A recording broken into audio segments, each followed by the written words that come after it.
آدمی بھلائی مانگنے سے نہیں اکتاتا، ہمیشہ اللہ تعالیٰ سے مالداری، تمنگری، تندرستی مانگتا رہتا ہے، جتنا مال مل جائے پھر بھی مانگتا ہے۔ آدمی بھلائی خیر مانگنے سے اکتاتا نہیں ہے۔ وَإِن مَسَّهُ الشَّرُّ فَيَئُوسٌ قَنُوطٌ، اور کوئی برائی پہنچے تو نا امید آس ٹوٹا ہو جاتا ہے، یعنی کوئی سختی، بلا، مصیبت، روزی میں تنگی آ جائے تو اللہ تعالیٰ کے فضل و رحمت سے مایوس ہو جاتا ہے۔ یہ اور اس کے بعد جو ذکر فرمایا جا رہا ہے یہ کافر کا حال ہے۔ مومن کبھی بھی اللہ تعالیٰ کی رحمت سے مایوس نہیں ہوتے۔ اللہ تعالیٰ نے فرمایا لا ییأس من روح اللہ الا القوم الکافرون، اللہ کی رحمت سے صرف کافر لوگ ہی مایوس ہوتے ہیں۔ وَلَئِنْ أَذَقْنَاهُ رَحْمَةً مِنَّا مِنْ بَعْدِ ضَرَّاءٍ مَسَّتْهُ، اور اگر ہم اسے کچھ اپنی رحمت کا مزہ دیں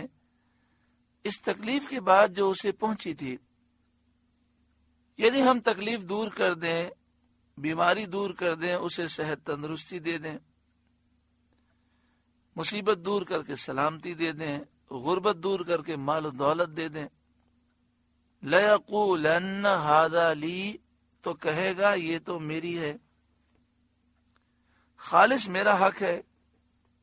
میں اپنے عمل سے اس کا مستحق ہوا ہوں، میری مہارت ہے، میری ہوشیاری ہے، میری ذہانت ہے، میری پلاننگ ہے، میری منصوبہ بندی ہے۔ وَمَا أَظُنُّ السَّاعَةَ قَائِمَةً، اور وہ کہتا ہے میرے گمان میں قیامت قائم نہ ہوگی، یعنی کافر یہ بات کہتا ہے۔ وَلَئِن رُجِعْتُ إِلَىٰ رَبِّي، اور اگر میں رب کی طرف لوٹایا بھی گیا، بالفرض اگر مجھے قیامت میں اٹھنا بھی پڑا جیسا کہ مسلمان کہتے ہیں ان لی عندہ للحسنی، تو ضرور میرے لیے اس کے پاس بھی خوبی ہی ہے، وہاں بھی میرے لیے دنیا کی طرح عیش، راحت، آرام، عزت اور کرامت ہے۔ فَلَنُنَبِّئَنَّ الَّذِينَ كَفَرُوا بِمَا عَمِلُوا،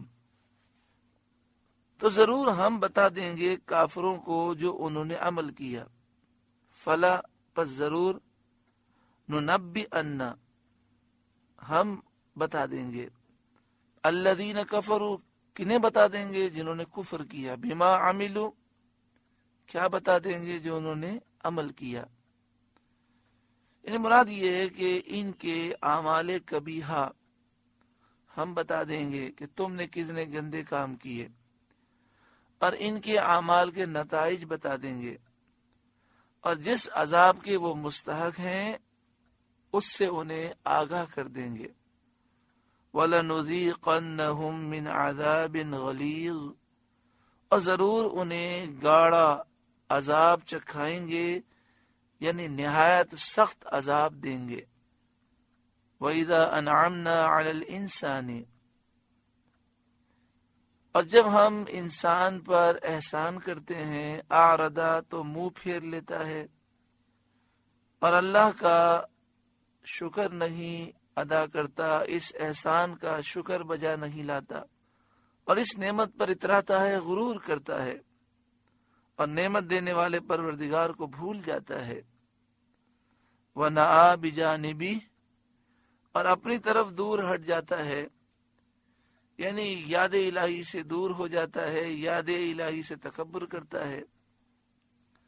وَإِذَا مَسَّهُ الشَّرُّ، اور جب اسے تکلیف پہنچتی ہے، کسی قسم کی پریشانی، بیماری، ناداری، غربت، تنگ دستی وغیرہ کی تکلیف پیش آتی ہے، فَذُو دُعَاءٍ عَرِيضٍ، تو چوڑی دعا والا ہے، یعنی لمبی چوڑی پھر دعائیں کرتا ہے، خوب دعائیں کرتا ہے، روتا ہے، گڑگڑاتا ہے، لگاتار دعائیں مانگے جاتا ہے۔ قل، اے محبوب آپ فرمائیے، مکہ مکرمہ کے کفار سے، ارائیتم ان کان من عند اللہ، بھلا بتاؤ اگر یہ قرآن اللہ کے پاس سے ہے، جیسا کہ میں تم سے فرماتا ہوں، اور دلائل قطعیہ سے یہ بات ثابت بھی ہے، ثم کفرتم بہ من اضل ممن هو فی شقاق بعید، پھر تم اس کے منکر ہوئے تو اس سے بڑھ کر گمراہ کون جو دور کی ضد میں ہے اور حق کی مخالفت کرتا ہے۔ یعنی اے کافروں، تم نے غور ہی نہیں کیا کہ یہ قرآن اللہ کی کتاب ہے یا نہیں، بغیر غور کیے تم نے انکار کر دیا اور شور مچاتے ہو کہ اللہ کی کتاب نہیں۔ غور کرو، اگر یہ اللہ کی کتاب ہے تو تم نے تو انکار کیا اور دور کی ضد اور مخالفت میں تم آ گئے، تو بتاؤ تم سے بڑھ کر تباہی اور بربادی والا کون ہوگا؟ سنریہم آیاتنا فی الآفاق، ان قریب ہم انہیں دکھائیں گے اپنی آیتیں، اپنی نشانیاں دنیا بھر میں، فی الآفاق دنیا بھر میں، یعنی آسمان و زمین کے اقطار میں، سورج، چاند، ستارے، نباتات، پھول، پھل، پودے، فصلیں، اناج، حیوان، جانور، مچھلیاں، پرندے، یہ سب اللہ تعالیٰ کی قدرت اور حکمت پر دلالت کرنے والے ہیں۔ حضرت عبداللہ بن عباس رضی اللہ تعالی عنہما نے فرمایا کہ ان نشانیوں سے مراد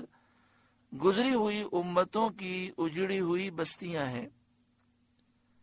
جن سے انبیاء کی تکذیب کرنے والوں کا حال معلوم ہوتا ہے۔ اجڑی ہوئی بستیوں کو دیکھیں تو پتہ چلتا ہے کہ جن لوگوں نے نبیوں کو جھٹلایا ان کا کیا حال ہوا۔ بعض مفسرین نے فرمایا کہ ان نشانیوں سے مشرق اور مغرب کی وہ فتوحات مراد ہیں جو اللہ تعالیٰ اپنے حبیب صلی اللہ علیہ وسلم کو اور ان کے نیاز مندوں کو جو حضور کے غلام ہیں ان کو عنقریب عطا فرمانے والا ہے۔ تو جب یہ آیت نازل ہوئی تو اہل مکہ کو یہ بتا دیا گیا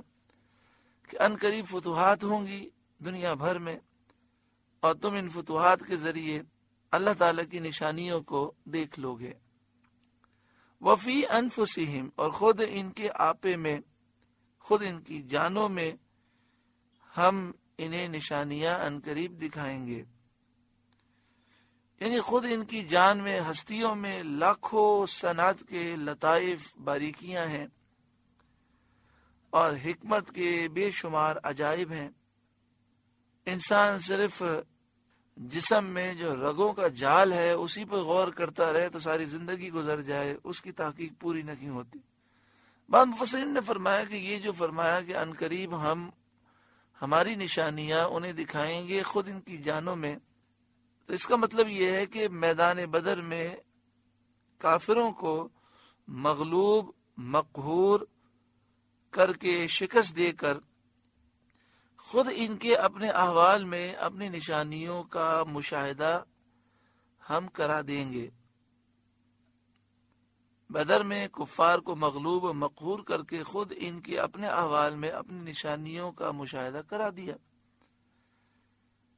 یا یہ معنی ہے کہ مکہ مکرمہ فتح فرما کر ان میں اپنی نشانیاں ظاہر کر دیں گے، حتی یتبین لہم انہ الحق، یہاں تک کہ ان پر کھل جائے گا کہ بے شک وہ حق ہے، یعنی اسلام اور قرآن پاک کی سچائی اور حقانیت ان پر ظاہر ہو جائے، ایسی نشانیاں ہم انہیں دکھائیں گے۔ اولم یکفی بربک انہ علی کل شیء شہید، کیا تمہارے رب کا ہر چیز پر گواہ ہونا کافی نہیں؟ الا سنو انہم فی مریۃ من لقاء ربہم، انہیں ضرور اپنے رب سے ملنے میں شک ہے، کیونکہ یہ کافر قیامت کو نہیں مانتے، قیامت کے دن اٹھنے اور سزا اور ثواب کو نہیں مانتے۔ الا سنو انہو بکل شیء محیط، وہ ہر چیز کو محیط ہے، گھیرنے والا ہے۔ کوئی چیز اللہ کے احاطہ علمی سے باہر نہیں، اللہ کا علم ہر ایک کو گھیرے ہوئے ہے، اور اللہ کی معلومات غیر متناہی ہے جس کی کوئی حد نہیں۔ سورہ حامیم سجدہ کا چھٹا اور آخری رکوع مکمل ہوا۔ اللہ تعالیٰ اس سورہ مبارکہ کے نور سے ہمارے قلوب کو روشن منور فرمائے۔